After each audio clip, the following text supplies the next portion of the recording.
Good morning, students. Welcome you all in the lecture of mechanical vibrations. Till now, we have discussed the introduction to mechanical vibrations, causes and effects of mechanical vibrations, the basic terminologies used in mechanical vibrations, and we have discussed the classification of vibrations: free vibration, forced vibration, damped, undamped, linear, non-linear, deterministic, random vibrations, rectilinear vibrations, torsional vibrations. In rectilinear, we have discussed the longitudinal vibrations and lateral vibrations. Okay. So today we are going to discuss the harmonic motions. Okay. Harmonic motion we have already defined. Harmonic motion is a kind of periodic motion in which acceleration is directly proportional to displacement and acceleration is acted towards the mean position. Okay. So today we are going to discuss the representation of harmonic motion. Okay. We can represent harmonic motion by two ways. One is the vector method, second one is the complex number method. Okay. So today we are going to discuss the vector method. Vector method of representing harmonic motion. Vector method of representing harmonic motion means we can represent the harmonic motion with the help of a vector. Okay. So let's say we have a vector.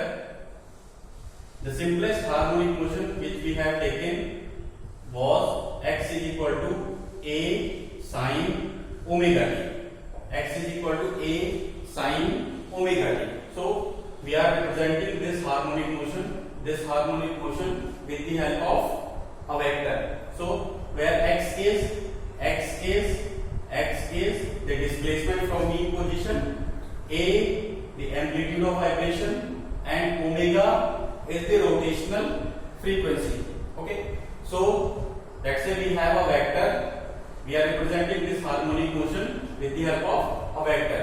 So we are taking a vector. These are x coordinate, y coordinate. We are taking a vector of magnitude a. We are taking a vector of magnitude a. Okay. We are taking a vector of magnitude a. The vector is rotating in anti-clockwise direction with an angular velocity of omega. Let's say we are taking a vector of magnitude a, which is rotating anti-clockwise direction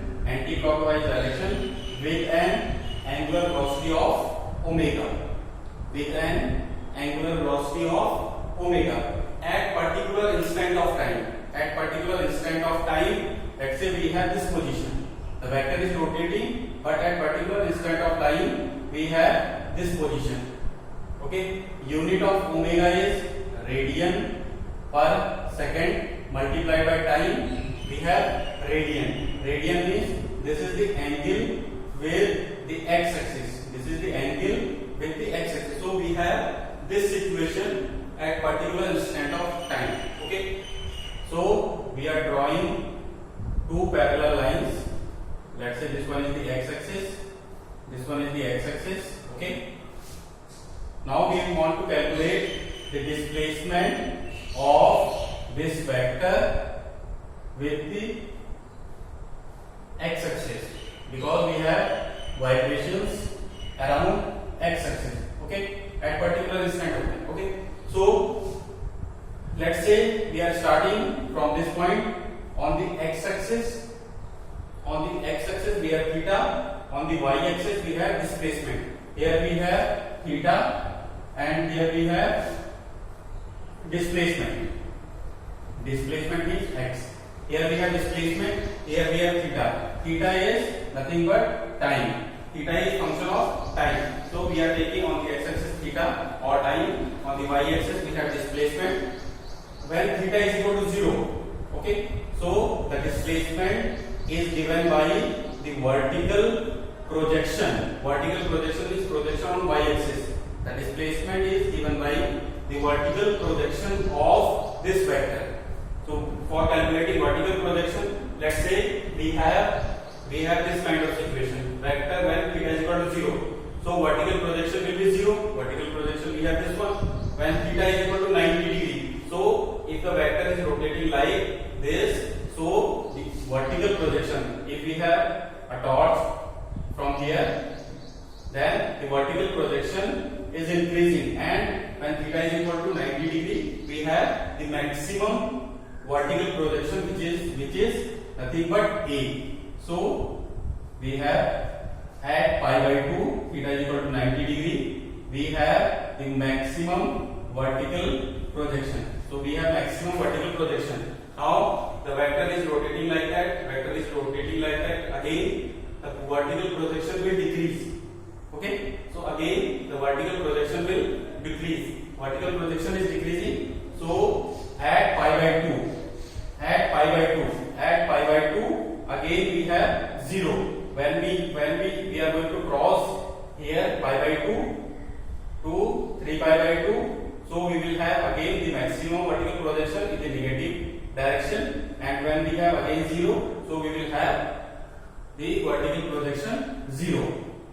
So this curve will be like that in the negative direction, then again 0, this one. This is pi, then pi by 2, 2 pi by 2, 3 pi by 2, and 2 pi. So we will have a sinusoidal wave. Sinusoidal wave is giving the vertical projection from the mean position. Okay, so we have represented the displacement.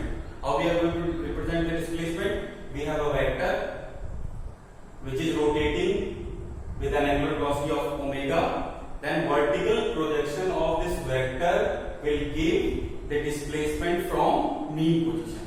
Clear? So the vertical projection x is equal to a sin omega t. If we have a vector of magnitude a rotating with an angular velocity of omega, then the vertical projection of this vector will provide the displacement from mean position. Clear? Now the velocity, if you want to calculate the velocity, then here we have d by dt of x, which is nothing but x dot, which is nothing but velocity, is equal to, now differentiate this one with respect to time. Okay, so x dot will be equal to differentiating a sin omega t will convert into cos omega t, and this factor omega will come here, a omega cos omega t, or we can represent this one in terms of sin a omega sin omega t plus pi by 2, where we have pi by 2 phase angle. So how we are going to represent the velocity? Velocity we are going to represent by taking a vector of magnitude. We are taking a vector of magnitude. This one is the displacement vector. Here initially a vector. This vector is having a magnitude of a omega having pi by 2 phase angle with this vector. So this one is the pi by 2. This one was the omega t. So the vertical projection of this vector will provide the velocity from mean position. For acceleration, now we want to calculate acceleration. Acceleration we are representing with x double dot. Double differentiate. Okay, double differentiate of displacement. Then single differentiate of velocity. Then we have a omega cos omega t will be equal to sin omega t minus sin omega t. Here we have minus sin omega t. Okay, and one omega factor will again come, this one. X double dot we are representing in terms of sin minus a minus, we are eliminating minus o minus this one a omega square sin omega t plus pi. Again we have represented this in terms of sin. Okay. Okay, we have removed this negative sign by moving to third coordinate. Okay, so x double dot will be equal to a omega square. X double dot is the acceleration component. A omega square sine omega t plus pi, where pi is the phase angle with the displacement vector. So the displacement vector is this one, phase angle pi. So we will have this one, this situation we will have phase angle pi. This one again will be equal to pi by 2. So we can represent this acceleration by having a vector of magnitude a omega square rotating with an angular velocity of omega in anti-clockwise direction, and the vertical projection of this vector, vertical projection of a omega square will give the acceleration from mean position. Okay, clear? So this is the method by which we can represent any harmonic motion. So what we have done today is we have represented harmonic motion with the help of a vector. Okay, with the help of a vector representation means to represent the displacement, velocity and acceleration. Displacement, velocity, acceleration. So what is the method? We have taken a vector of magnitude a rotating with an angular velocity of omega in anti-clockwise direction. Then vertical projection in y-axis. Projection in y-axis will provide the displacement from mean position. That's why we have the sinusoidal wave. Sinusoidal wave comes from here. We have this sinusoidal wave because at this point when theta is 0, we have point 0. When theta is moving 90 degree, we have this value. This value is nothing but a. This value is nothing but a. The maximum value. This value is nothing but a. The displacement from mean position.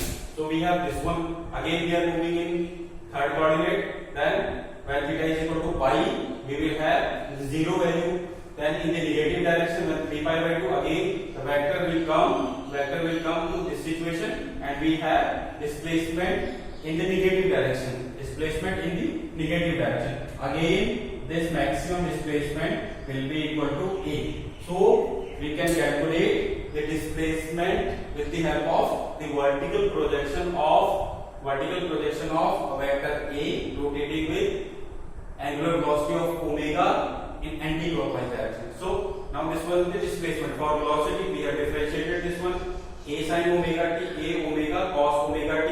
We have converted this cos omega t in sin omega t, then sin omega t plus pi by 2. Then pi by 2 is the phase angle with displacement vector. Pi by 2 is the phase angle with the displacement vector. Pi by 2. We have a vector of magnitude a omega rotating with an angular velocity of omega, having pi by 2 phase angle with the displacement vector. Then vertical projection of this vector will provide the velocity from mean position. In the same way, the acceleration we have calculated by double differentiating the displacement or single differentiation of the velocity. So a omega cos omega t will be minus sin omega t, minus we have here. Then we have removed this minus by moving to third coordinate, a omega square sin omega t plus pi, where pi is the phase angle with the displacement or pi by 2 phase angle with the velocity. So we have this situation. So we have taken a vector of magnitude a omega square rotating with an angular velocity of omega having phase angle pi. So vertical projection of this vector will give the acceleration from mean position. Okay guys, so we have discussed the vector method of representing harmonic motion. Okay, this is clear?